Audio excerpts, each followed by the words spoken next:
Hare Krishna, thank you for your association and your inspiration. I'm going to speak about the glories of Russian Hare Krishna devotees.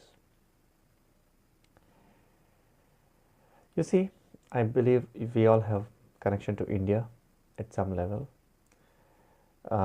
We've all been brought up with, Hindu religious scriptures like Bhagavad Gita, Srimad Bhagavatam, Vedas, etc. But at some level, we Indians don't value our cultural treasures. So, in contrast, uh, the Russian Hare Krishna devotees, the ISKCON devotees, are really, really awesome. There's this person by name Sachisuta Prabhu. He is a Russian Hare Krishna devotee. He had he had the Sukruti that he got in touch with Vedic literature at the age of 15. And at the age of 15, he stopped eating meat. And then he got in touch with the Russian ISKCON Hare Krishna devotees. He started chanting the holy names of God, reading Bhagavad Gita, etc. And he was very, very moved by reading Bhagavad Gita, that he would go out on the street and try to sell Bhagavad Gita. Now, if you remember the Soviet Russias, it was in an oppression. For example, there are periods of history where 1/3 of the country was put under prison camp. So this person was arrested along with the other Hare Krishna devotees, and they were put in prison. So the Hare Krishna devotees took very, very big risks in propagating Bhagavad Gita all over Russia. They were printing the books underground without the knowledge of the authorities, and if they caught, it means death penalty. They were writing the books, they were copying the books by hand, they were doing all kinds of things. So anyway, some of these devotees got caught and doing selling Bhagavad Gitas and distributing Bhagavad Gitas in Russia, and they were put in the prison. And some of the devotees, they were tortured so much. Mind-altering drugs were given. They were not given enough food, and it's in Siberia. They were sent to Siberia. It is very cold. It is very cold. It is so cold that, for example, if you take a glass of water and if you throw it into air, before the glass of water hits the ground, it would freeze. It was so cold, and they did not have hot water, etc. And they were living very, very austere lives in these places without enough food, just a little bit of bread every day. And they went through a lot of austerities, and some of them died.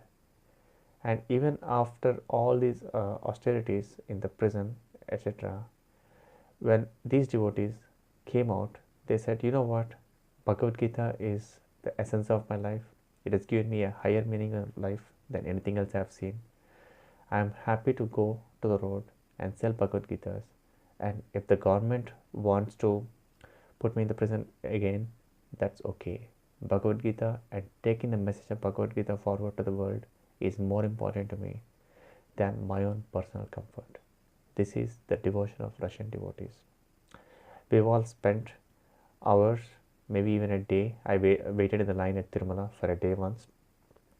We all have been brought up with a Vedic culture. How many of us value Vedic culture? How many of us try to read Bhagavad Gita for 10 minutes a day? How many of us try to understand how much Bhagavad Gita can help us in our lives? The world is in a crisis. The world desperately needs the knowledge of Bhagavad Gita, and you could be an agent of Bhagavad Gita. In that sense, there's a lot of there are a large number of Hindus in India, like maybe 80% or something, but our devotion is decreasing. If in the future it were to be so that Hindus have doubt in Bhagavad Gita, they should visit Russia and and learn about faith in Bhagavad Gita from the Russian Hare Krishna devotees. If you go to Russia today, you will see that the 8-year-old kids and the 9-year-old kids are learning Bhagavad Gita slokas. How many of Indian 80-year-old kids or or Hindu American 80-year-old kids learning Bhagavad Gita?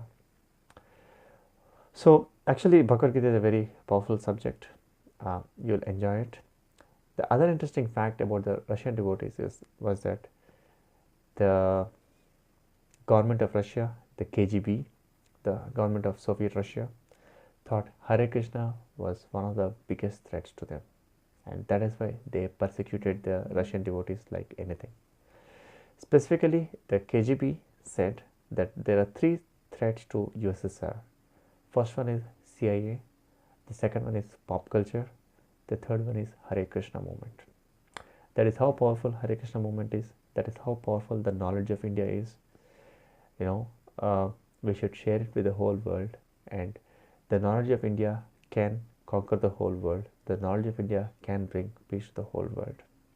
In that sense, you will like reading Bhagavad Gita. All the great thinkers like Henry David Thoreau, Mahatma Gandhi, Emerson, and all the big universities have already uploaded Bhagavad Gita as it is, and you will benefit by reading it and using the technology of Bhagavad Gita to become successful in your life, in your work, and in your society.